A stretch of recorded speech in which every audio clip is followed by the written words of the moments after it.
Namaskar and welcome back to one more session of shorthand classes.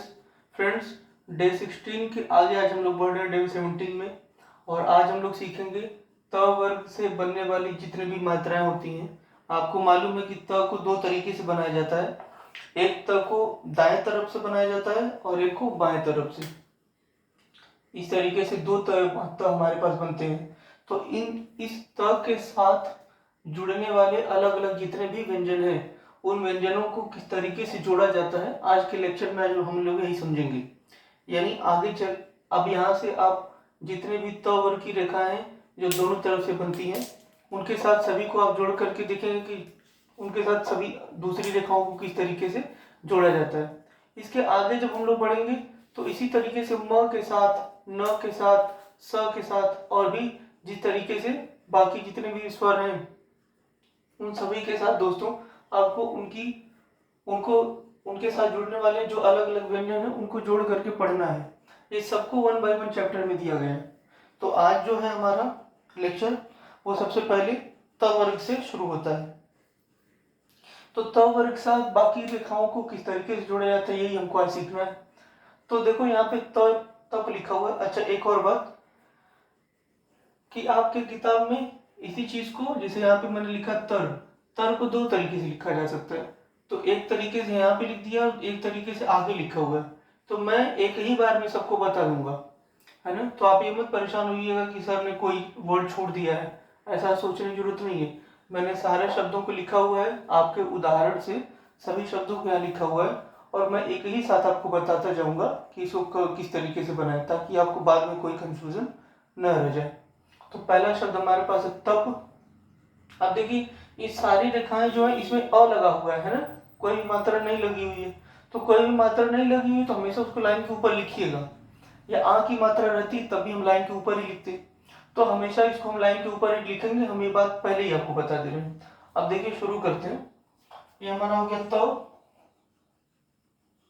देखो त इस तरीके से बनाएंगे क्योंकि अगर ये प है तो प को हम अगर ऐसे त बनाते हैं और ऐसे प जोड़ते हैं तो ये बिल्कुल सरल रेखा इसकी सीधे आ गया और कोई कोण नहीं बनेगा, इसलिए ये वाला त नहीं लेंगे आप, है ना। देखो यहाँ पे नीचे आपके यही एग्जांपल दिया भी है, आप यहाँ पे देख पा रहे हैं। एकदम लास्ट वाला जो नियम पढ़ाएंगे उसमें यही आपको सिखाया गया है कि तच को तो दो तरीके से लिखा जा सकता है, ये त और ये च। तो इस तरीके से भी बनाया जा सकता है, च यहाँ से अटैच कर देंगे। लेकिन दोनों में कौन सा टच बनाना अच्छा है, तो ये बनाना अच्छा है। क्यों? क्योंकि यहाँ पे एंगल बन पा रहा है, यहाँ पे कोई एंगल नहीं बन रहा है, ये इसलिए गलत हो गया, इसलिए इसको हम नहीं बनाएंगे। उसी तरीके से सत लिखा हुआ है तो ये हमारा स हो गया यहाँ तक, और इसमें त जोड़ दिया हमने तो आराम से अटैच हो गया। लेकिन अगर हम सत को इस तरीके से लिखे, स बना दें और इसी में इस तरीके से त जोड़े, तब ये गलत तरीका है दोस्तों। अगर इस तरीके से तब बनाएंगे आप और सब में ऐसे अटैच करेंगे तो अटैच अच्छे से नहीं हो पाएगा। तो इसलिए ये वाला दोनों न बना के न इसको बनाएंगे न इसको बनाएंगे, ये वाला बनाएंगे। उसी तरीके से इसको न बना करके ये वाला बनाएंगे।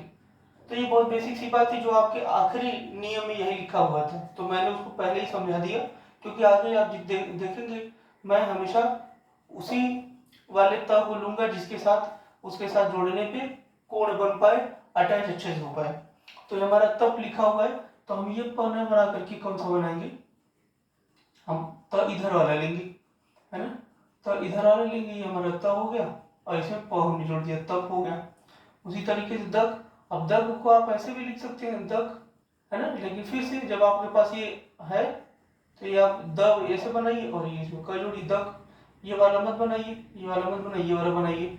जब बहुत मुश्किल परिस्थिति आ जाए कि नहीं हमको यही बनाना मजबूरी हो जाता है, आप इसको बना सकते हैं, लेकिन इस तरीके से लिखने के लिए आप इसको द इस तरीके से लिखेंगे। फिर लिखा हुआ धर। देखो धर कैसे लिखेंगे, ये हमारा ध हो गया और ये र हो गया धर। धर आप इस तरीके से ही बना सकते थे, ध और इसी नीचे की तरफ र जोड़ दिया, तो ये अच्छे से अटैच नहीं होगा, ये नीचे वाला र इसमें अटैच नहीं होगा, तो ये वाला र बनाइए आप धर। फिर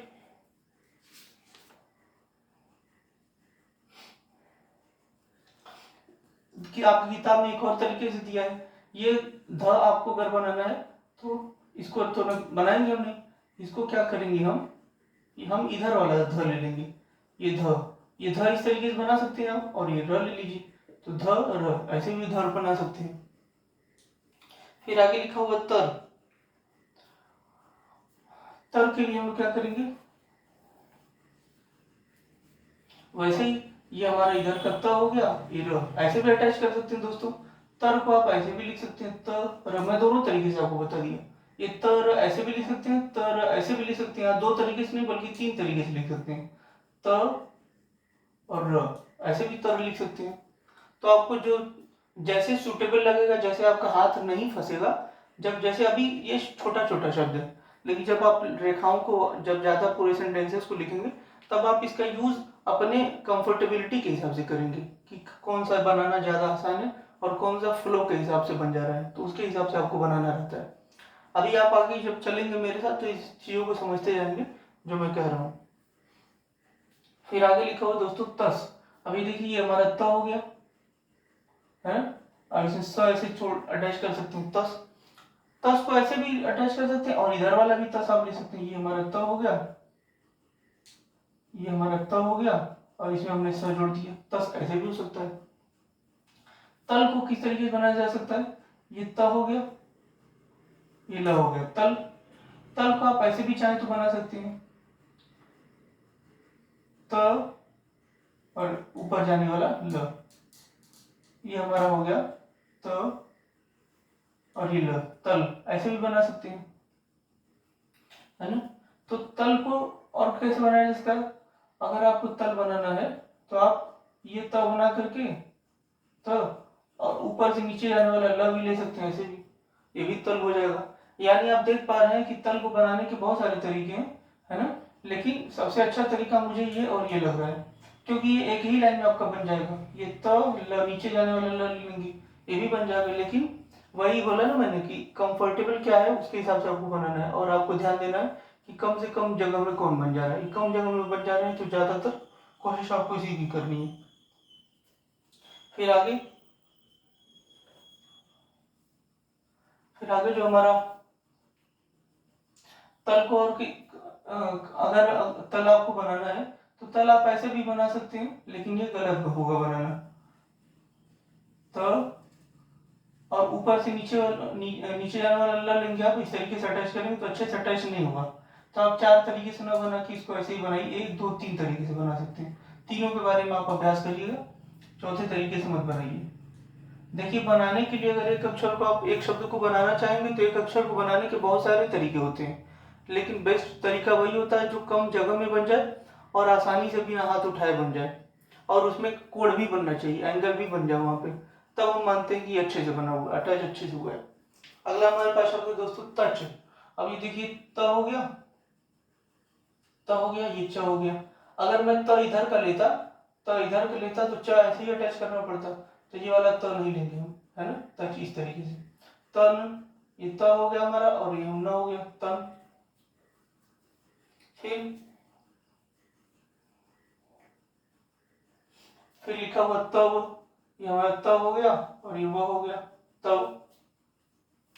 तब कैसे लिखेंगे, ये हमारा त हो गया, और अगर नीचे की तरफ ह बनाना है तो ये ह हो गया त, और ऊपर की तरफ बनाना है त हो गया हमारा, ये इसी में हमने अटैच कर लिया ह त। ये दोनों तरीका त बनाने का हो गया। तय बनाना है हमको, तय बनाना है तो हमारा त हो गया, और इसमें हमने यह जोड़ दिया तय। तय को आप इधर ही से लिखेंगे, है ना, त और यह तय। फिर अगला हमारे पास शब्द तट। तट दोनों तरीके से बना सकते हैं, ये हमारा त हो गया, ये ट हो गया तट। त इधर का भी आप ले सकते हैं, त ट तट। तट भी दो तरीके से बना सकते हैं, त त या त त, दोनों तरीके से तरफ से बन जाएगा। दम, ये मोटा ले लेंगे द, और ये हो जाएगा, ठीक। आप चाहें तो ऐसे ही बना सकते हैं द, और न को काट दें म, तो दम ऐसे ही बना सकते हैं, लेकिन तरीका कौन सा सही है ज्यादा, ये वाला सही है। आगे देखते हैं हम लोग, लिखा हुआ है च त। अब च इधर से आता है, तो जब इधर से आता है तो इधर वाला त लेना पड़ेगा, तभी एंगल बनेगा। अगर आप च इधर से लेते हैं और त इधर से लेते हैं तो अटैच नहीं होगा, च त अटैच नहीं हो पाएगा अच्छे से। तो कौन सा लेना है, ये वाला च त, चत। सद, ये आपका स हो गया और ये मोटा बना देंगे आप द, स द। सद को आप ऐसे ही बना सकते थे, ये आपका स द, सद। तो सद दोनों तरीके से बन जाएगा। एक तरीका सद को बनाने का इधर से भी है स द, और एक तरीका इधर से भी सद। अगला हमारे पास शब्द हद। देखिए ये ह हो गया, त हो गया। ये तो नीचे से ऊपर की तरफ हमने ह बना दिए। आप चाहें तो ऊपर से नीचे की तरफ ह लें और ये तो हत ऐसे भी बना सकते हैं। जिस तरीके से जरूरत रहेगा आप उसी का इस्तेमाल करेंगे। प्रैक्टिस आपको दोनों की करनी है। मत, ये हमारा म हो गया, त हो गया। म को कटा वाला में ले लेंगे हम लोग। मत, म त, ये भी हमारा मत है। ये पूरी तरीके से हाथ नहीं उठाना पड़ेगा काटने के लिए। कत, ये क हो गया, ये त हो गया। पथ, प त, यत, य त,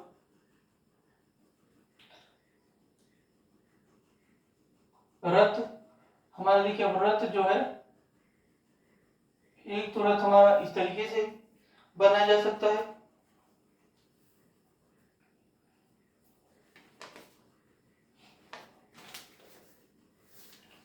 रथ जो है ये एक तरीके से बनाया जा सकता है। अगर आप चाहें तो ऊपर से ले आए र और इसमें अटैच करें तो ये अच्छे से अटैच होगा नहीं। ऊपर से र में अटैच करेंगे अगर आप तो अच्छे से नहीं अटैच होगा। तो इसलिए आप क्या करेंगे, यत यही वाला बनाइए, यत ये न बनाइए। मैं आपको दोनों बना के बता दे रहा हूँ ताकि आपको ये मालूम रहे कि क्यों मैं मना कर रहा हूँ दूसरा वाला बनाने के लिए। आपको कौन सा वाला बनाना ज्यादा बेहतर है आप देख पा रहे हैं खुद ही। और ये चीज प्रैक्टिस करते करते आपके दिमाग में बैठ जाएगा कि मुझे मेरा हाथ किस तरीके से चलना चाहिए। ये कोई चीज ऐसी नहीं है कि आपको कोई याद करना है, ऐसा कुछ नहीं है। आप प्रैक्टिस करेंगे आपको समझ में आ जाएगा सारी चीजें। फिर अगला लिखा हुआ शब्द नत। अभी हमारा न हो गया, ये तो हो गया नत, है ना। अब चाहें अगर आप तो ये म को भी काट के बना सकते हैं, मत, म को काट देंगे न और तो मत। लेकिन बेस्ट क्या है, ये नत। लत, ल देखो ऊपर लिखा हुआ, ल को ऊपर की तरफ बनाना है, यानी नीचे से ऊपर की तरफ। ये ल हो गया, है ना, और ये तो हो गया लत। ठीक, अगर आप ऊपर वाला, ऊपर से नीचे आने वाला लेते ल, फिर त बनाते, है ना, तो ये दो लाइन में चला जाएगा। तो ये वाला ना बना के अब कौन सा बनाना है, ये ल तो लत। अगला हमारे पास शब्द है वत। अब देखो ये व हो गया, ये हमारा हो गया व, और ये तो वत। लाइन के ऊपर सबको बनाना है। फिर आगे लिखा हुआ सत। अभी हमारा हो गया स त, सत। सत को जब आप इस तरीके, सद को आप दो तरीके से बना सकते हैं, तो सत को भी बना सकते हैं। सेम ही रेखा तो है, बस त को मोटा कर देंगे तो द हो जाएगा। तो सत भी दो तरीके से बन सकता है, ये स हो गया और ये त हो गया, सत। टत, ये ट ट त, ट त दोनों तरीके से बन सकता है। तत्, तत् को मैंने अभी ऊपर कहीं देखा था, ये तत्, तत् दो तरीके से बनाया गया है। तो दो तरीके से यहाँ पे बना सकते हैं, यही तो यहाँ लिखा हो, वही चीज यहाँ लिखा है, तो यही इस तरीके से आप बनाइएगा इसको। इसको मैं नहीं बना रहा।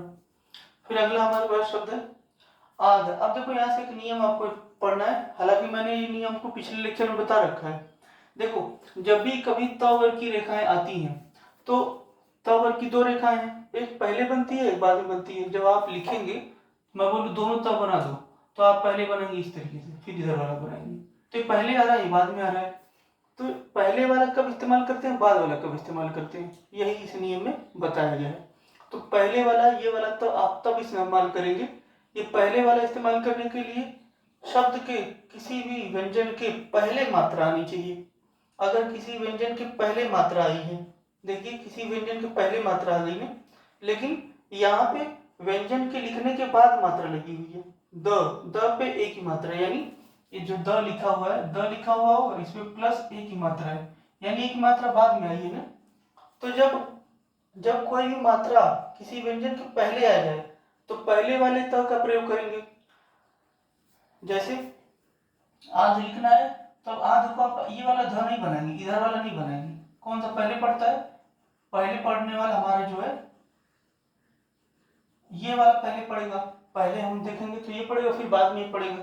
तो चूंकि मात्रा पहले आ गया, इसलिए पहले पढ़ने वाले द को हमने ले लिया और इसके पहले हमने आ लगा दिया। तो आ ध, आध। समझ पाए हमारी बात आप? उसी तरीके से ऊद, ऊ ही पहले लगा हुआ है तो द को हम पहले वाला लेंगे, लाइन से काट के द लिखेंगे, है ना, और लाइन से काट के द लिखेंगे, थर्ड प्लेस पे ऊ की मात्रा लगा देंगे, ऊ ऊ द, ऊद। दे के लिए अब चूंकि द पे मात्रा लगी हुई है, यानी मात्रा व्यंजन के बाद आई हुई है, तो क्या करेंगे, लाइन पे द बनाएंगे और द कौन सा, बाद वाला द लेंगे, तो द पे की मात्रा दे लगा देंगे। वो तीसरी तरीके से यहाँ पे भी दो बाद वाला लेंगे, वो लगा देंगे। आधा पहले आए तो पहले वाला लेंगे, आ धा, आ ध आध, आगे मात्रा फिर आधा। थे लाइन पे बाद में मात्रा है तो बाद वाला ले लेंगे, थे। था बाद में आया है, फिर से बाद वाला लेंगे, था पे आगे मात्रा था। थी लाइन से काट के लिखा हुआ है, लिखा जाएगा थर्ड प्लेस की मात्रा, था पे ई की मात्रा, थी। ईदू स्वर पहले आ गया तो इसलिए द को काट देंगे और पहले वाला द लेंगे, बड़ी की मात्रा यहाँ पे लगाएंगे ई द, ईद, और ऊ लगा देंगे यहाँ पे ई दू, ईदू। आप लोग समझ पाए होंगे मेरी बात। आगे इसके लिखा हुआ ओदा। अब ओदा के लिए क्या करेंगे, सबसे पहली बात तो ये पहले आया हुआ तो पहले वाले द को लेंगे, ये हमारा पहले वाला द हो गया, है ना, और ओ की मात्रा यहाँ पे लगाएंगे ओ, और द पे की मात्रा दा, ओदा। ओथ तो ये थ हमने बनाया, ओ लिखा, ओ थ, ओथ। क्यों लिया हमने पहले वाला, क्योंकि व्यंजन स्वर जो व्यंजन के पहले स्वर आ गया, है ना, तो ओ पहले लिखेंगे और थ जो है हम पहले वाला लेंगे क्योंकि व्यंजन हमारा पहले आया हुआ है। थू लिखा हुआ है, थ को लाइन से काट दिया और थ पे बाद में मात्रा आया हुआ, थ पे ऊ की मात्रा बाद में आई हुई है तो हम बाद में लगा देंगे थ पे ओ की मात्रा। तो दोस्तों इस तरीके से आपने देखा कि आज के डे 17 के अंदर त वर्ग की दाईं और बाईं रेखाओं का प्रयोग किस तरीके से अलग अलग व्यंजनों के साथ किया जाता है, उनको हमने डिटेल में समझा और उसके ऊपर बनने वाले जितने भी उदाहरण थे हमने आपको बता दिया। अब आपको करना ये है कि आप एक एक शब्द को कम से कम 5 लाइन प्रैक्टिस करेंगे बहुत अच्छे से। उसके बाद हम लोग करेंगे अभ्यास नंबर 10 को 11 को। अभ्यास नंबर 10 और 11 दोनों इसी त वर्ग की रेखाओं पर आधारित हैं। इसके बाद स, म और न का प्रयोग हम आपको पढ़ाएंगे। तो चैनल को देखते रहिए, वीडियो पसंद आता है तो इसको शेयर किया करिए, चैनल को सब्सक्राइब करिए, दोस्तों को जोड़ने की कोशिश करिए और वीडियो पसंद आता है तो इसको लाइक भी किया करिए। Thank you so much.